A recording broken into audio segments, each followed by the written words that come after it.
दोस्तों जितने भी स्टूडेंट सीयूईटी एग्जाम की तैयारी कर रहे हैं, आज का वीडियो आप सभी के लिए काफी इंपॉर्टेंट फुल होने वाला है। ठीक है, ज्योग्राफी डोमेन पेपर यानी दोस्तों आप लोगों ने ज्योग्राफी डोमेन पेपर को सिलेक्ट किया तो आज के वीडियो आप सभी छात्रों के लिए काफी इंपॉर्टेंट फुल होने वाला है। ठीक है, आज की इस वीडियो के माध्यम से दोस्तों हम लोग ज्योग्राफी के टॉप ऐसे 40 वायरल ऑब्जेक्टिव क्वेश्चन को कवर करेंगे जो कि आपके सीयूईटी एग्जाम में क्वेश्चन पूछे गए और पूछे जाएंगे, उसी से संबंधित हर एक क्वेश्चन को करवाया जाएगा। ठीक है, तो दोस्तों आप सभी को वीडियो को ध्यानपूर्वक देखना है और हर एक क्वेश्चन को याद कर लेना है। दोस्तों ज्योग्राफी में बात करें तो ज्योग्राफी में टोटल आपको 22 चैप्टर पढ़ने हैं। ठीक है, और 22 चैप्टर के जितने भी इंपॉर्टेंट और सिलेक्टेड क्वेश्चन थे जो कि इस वीडियो में कवर करा दिए गए। ठीक है, तो आपको वीडियो को लास्ट तक देखना है और हर एक क्वेश्चन को याद कर लेना है। दोस्तों बहुत सारे स्टूडेंट क्या होते हैं कि वीडियो को आधा अधूरा देकर छोड़ देते हैं। दोस्तों मैं आपको बता दूं कि यदि आप सीयूईटी एग्जाम के यदि आप क्रैक नहीं करते तो आपका कोई भी कॉलेज में एडमिशन नहीं होगा और ज्यादा टाइम आपके पास नहीं। ठीक है दोस्तों, आपको पढ़ना तो बहुत कुछ है, लेकिन अब आपको कम समय में जो आपके एग्जाम के दृष्टिकोण से जो इंपॉर्टेंट है उसी चीज को पढ़ना है। ठीक है, क्योंकि दोस्तों एग्जाम हॉल में वही स्टूडेंट अच्छे कर पाते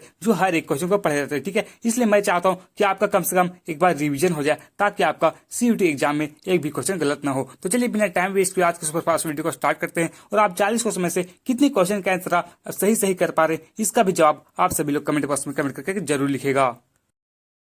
क्या बोल रहा है दोस्तों कि निम्नलिखित में से कौन सामाजिक भूगोल का उपक्षेत्र नहीं है ना दोस्तों, आपको पता है इनमें से कौन सा जो है वो सामाजिक भूगोल का उपक्षेत्र नहीं। दोस्तों यहाँ पे राइट आंसर जो हो जाएगा वो सैन्य भूगोल। जी हाँ दोस्तों, ये जो सैन्य भूगोल है वो सामाजिक भूगोल का उपक्षेत्र नहीं, बल्कि ये जो सैन्य भूगोल दोस्तों वो किसका क्षेत्र है, तो ये राजनीतिक भूगोल के अंतर्गत आता है। ठीक है, तो राइट आंसर क्या हो जाएगा, सैन्य भूगोल।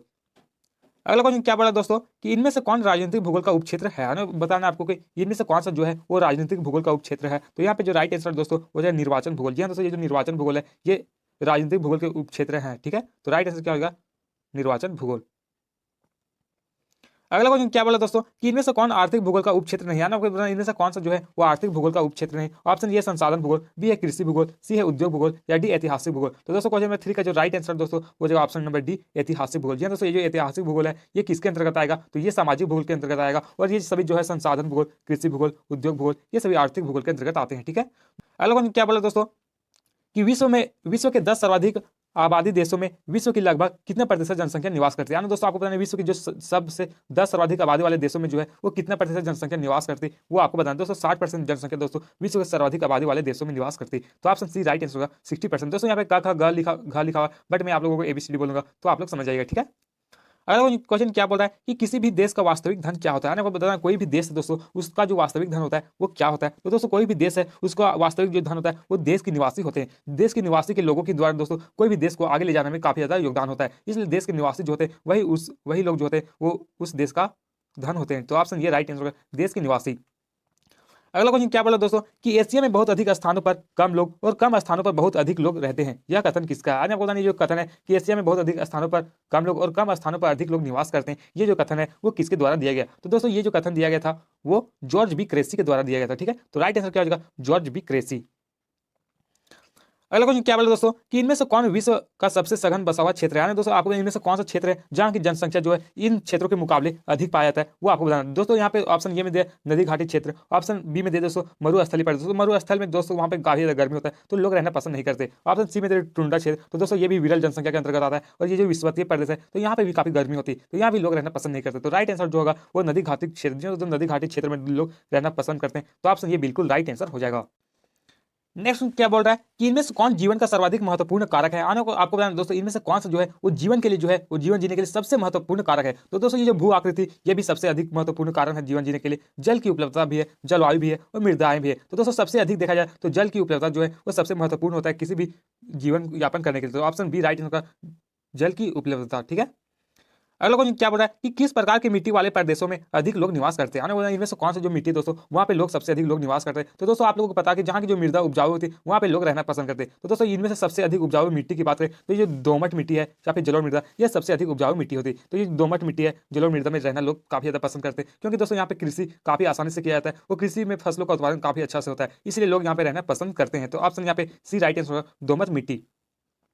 नेक्स्ट क्वेश्चन क्या बोल रहा है कि जननांकीय संक्रमण सिद्धांत के किस अवस्था में जन्म दर और मृत्यु दर दोनों उच्च था। आने को बताएं दोस्तों ये जननांकीय संक्रमण की अवस्था में कौन सा अवस्था ऐसी थी जिसमें जन्म दर और मृत्यु दर दोनों उच्च होती थी वो आपको बताना। दोस्तों जननांकीय संक्रमण अवस्था को 3 अवस्थाओं में बांटा गया, प्रथम, द्वितीय, तृतीय और चतुर्थ। ठीक है, तो दोस्तों यहाँ पे प्रथम अवस्था में जो दोस्तों वो जन्म दर और मृत्यु दर दोनों उच्च था। तो ऑप्शन ये बिल्कुल राइट आंसर है, प्रथम अवस्था, क्योंकि दोस्तों उस समय जो मेडिकल फैसिलिटी और ना ही शिक्षा सुविधाएं अच्छी थी, जिस कारण लोगों की जितनी मात्रा में जन्म हो रही थी उतनी ही मात्रा में मृत्यु भी हो रही थी। तो उस समय जो जन्म दर और मृत्यु दर दोनों उच्च था। ठीक है, तो राइट आंसर क्या हो जाएगा, प्रथम अवस्था।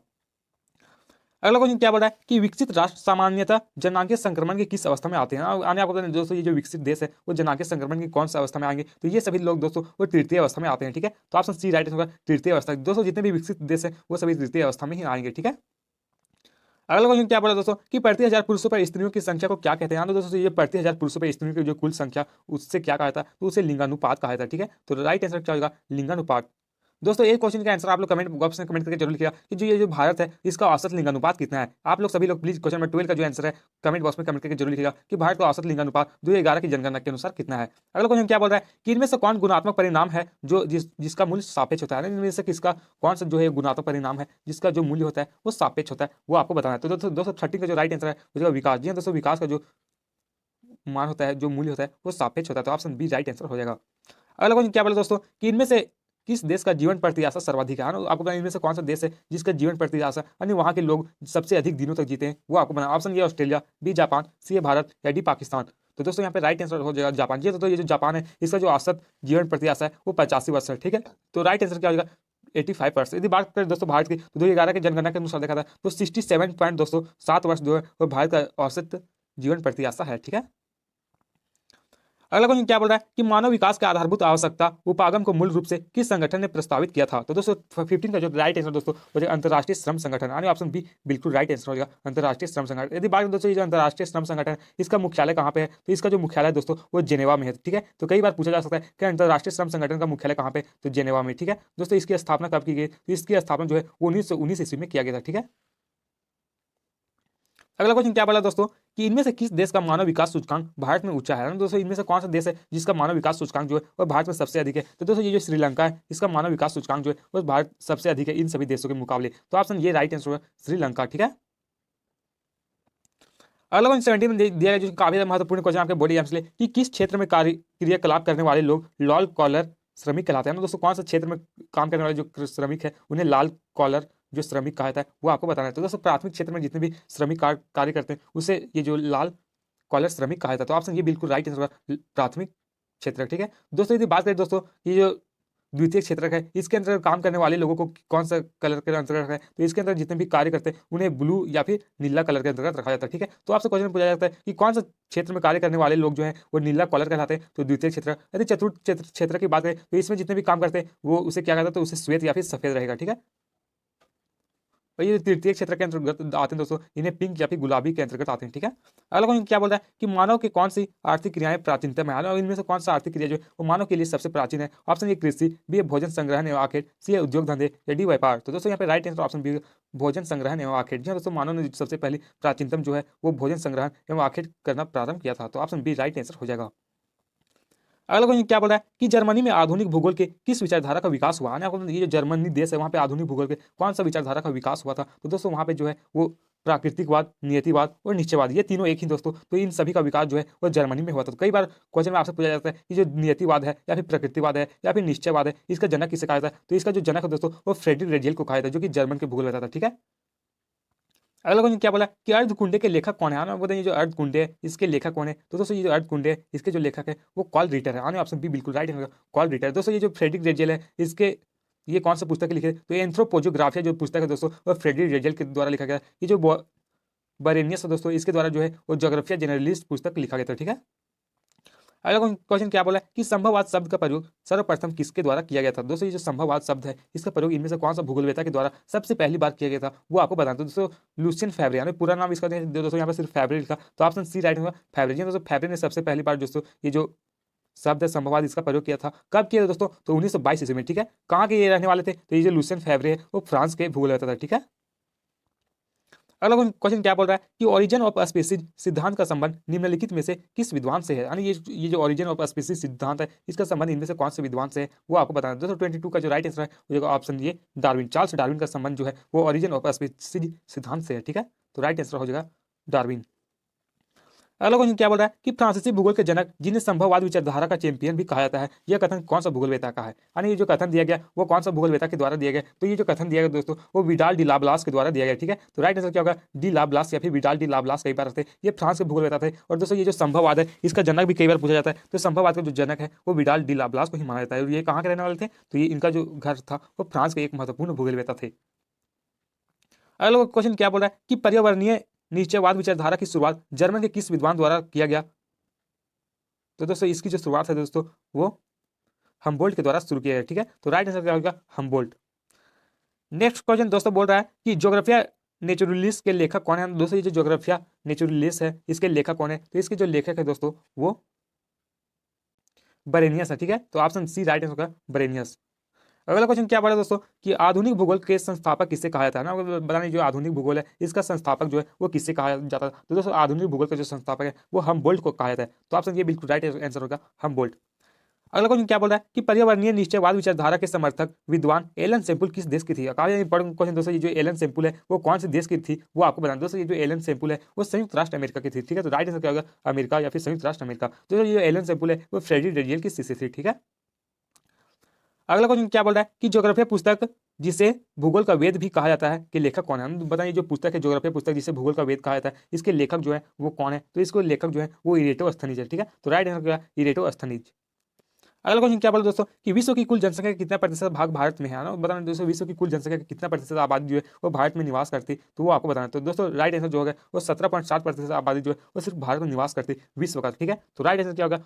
Option C 75.5%। अगला क्वेश्चन क्या बोल रहा है कि सबसे कम जनसंख्या निम्नलिखित में से किस महाद्वीप में स्थित है? आने वाले इनमें से कौन सा महाद्वीप में दोस्तों सबसे कम जनसंख्या पाया जाता है वो आपको बताना। दोस्तों सबसे कम जनसंख्या की बात करें तो सबसे कम जनसंख्या जो है वो ऑस्ट्रेलिया महाद्वीप में पाया जाता है, ठीक है। तो राइट आंसर क्या होगा? सब ऑस्ट्रेलिया महाद्वीप। अगला क्वेश्चन क्या बोल रहा है कि अफ्रीका महाद्वीप में सबसे अधिक जनसंख्या वाला देश कौन सा है ना? आप बताना ये जो अफ्रीका महाद्वीप है उसमें से सबसे अधिक जनसंख्या जो है वो कौन सा देश है वो आपको बताना। सबसे अधिक अफ्रीका महाद्वीप में बात करें तो ये जो नाइजीरिया देश है इसका जनसंख्या जो है वो सबसे अधिक है। ऑप्शन बी राइट आंसर हो जाएगा। फ्रेंड जिन भाई और बहनों ने चैनल को सब्सक्राइब कर लिया उन लोगों को तहे दिल से धन्यवाद। जिन लोगों ने चैनल को सब्सक्राइब नहीं किया यार प्लीज चैनल को सब्सक्राइब कर ले, क्योंकि दोस्तों इस चैनल में क्लास 12 का फाइनल बोर्ड एग्जाम की तैयारी बहुत ही ज्यादा बेहतरीन तरीके से करवाया जाता है। और दोस्तों अभी बज रहा है रात का 12:08 हो रहा है और मैं आप लोगों के लिए इतना मेहनत से वीडियो बना रहा हूँ, इसलिए आप लोग वीडियो को एक बार लाइक कर दीजिएगा, ठीक है। अलग क्या बोला दोस्तों कि विषम जलवायु के कारण निम्नलिखित में से सबसे विरल जनसंख्या वाला क्षेत्र कौन सा है? यानी इनमें से कौन सा जनसंख्या कौन सा क्षेत्र में जो है वो सबसे कम जनसंख्या निवास करती वो आपको बताना। दोस्तों 32 का जो राइट आंसर दोस्तों वो जो विश्वतीय प्रदेश जो विश्वत प्रदेश है यहाँ पे सबसे कम लोग निवास करते हैं, क्योंकि जो विश्वतीय प्रदेश में वो काफी ज्यादा गर्मी होता है, ठीक है। नेक्स्ट क्या बोला है कि जननांकीय संक्रमण की किस अवस्था में जनसंख्या विस्फोट होता है ना? दोस्तों ये जो जननांकीय संक्रमण की कौन सा अवस्था में जो है वो जनसंख्या विस्फोट हुआ था वो आपको बताना। दोस्तों जननांकीय संक्रमण की बात करें तो द्वितीय अवस्था में दोस्तों जनसंख्या विस्फोट हुआ था, ठीक है। तो ऑप्शन बी राइट होगा द्वितीय अवस्था।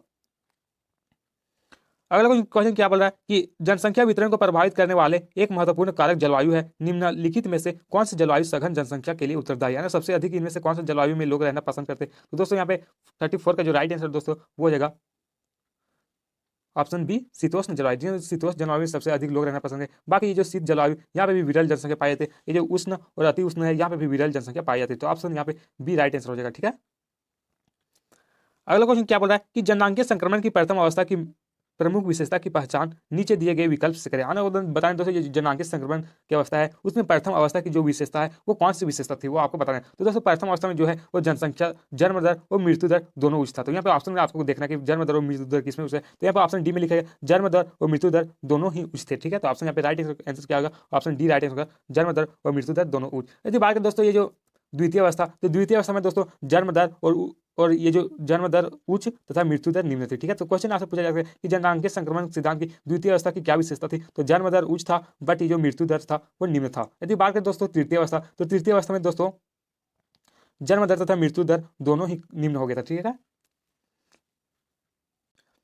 नेक्स्ट क्वेश्चन क्या बोल रहा है कि जननांकीय संक्रमण का सिद्धांत पहली बार किनके द्वारा दिया गया? जननांकीय संक्रमण सिद्धांत है वो सबसे पहली बार किसके द्वारा दिया गया? तो दोस्तों जननांकीय संक्रमण सिद्धांत जो है वो सबसे पहली बार थॉमस थॉम्सन के द्वारा दिया गया, ठीक है। तो ऑप्शन डी राइट होगा। जे थॉम्सन कभी कभी रहता है तो यहाँ पे थॉम्सन लिखा हुआ है, ठीक है। कब दिया था दोस्तों? तो 1929 ईस्वी में, ठीक है। कई बार क्वेश्चन पूछा जाता है कि जे थॉम्सन ने जननांकीय संक्रमण सिद्धांत कब दिए थे? तो 1929 ईस्वी में, ठीक है।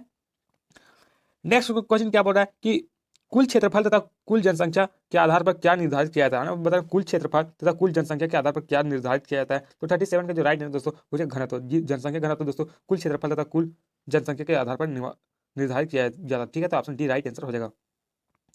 अगला क्वेश्चन क्या बोला है कि आयु लिंग पिरामिड से जनसंख्या के किस विशेषता को प्रदर्शित किया जाता है ना। आपको दीजिए आयु लिंग पिरामिड है, इसके द्वारा जनसंख्या की कौन सी विशेषता को प्रदर्शित किया जाता है। तो 38 का जो राइट है दोस्तों वो हो जाएगा आयु संरचना और लिंग संरचना, ये दोनों को दोस्तों आयु लिंग पिरामिड से दर्शाया जाता है। तो ऑप्शन डी राइट होगा, क और ख दोनों। ठीक है, अगला क्वेश्चन क्या बोल रहा है कि जनसंख्या पिरामिड में बाएं भाग की चौड़ाई दाएं भाग से अधिक होना क्या प्रदर्शित करता है। तो दोस्तों 39 का जो राइट आंसर होगा पुरुष जनसंख्या की अधिकता को प्रदर्शित करता है, बाएं भाग से दाएं भाग की चौड़ाई अधिक होना। ठीक है, तो ऑप्शन बी राइट आंसर हो जाएगा। अगला क्वेश्चन क्या बोल रहा है दोस्तों कि जन्म दर और मृत्यु दर दोनों का समान होना क्या प्रदर्शित करता है ना। दोस्तों जन्म दर और मृत्यु दर दोनों समान होगा तो उससे क्या प्रदर्शित करता है वो आपको बताना दोस्तों, स्थिर जनसंख्या प्रदर्शित करता है। तो ऑप्शन बी राइट आंसर स्थिर जनसंख्या।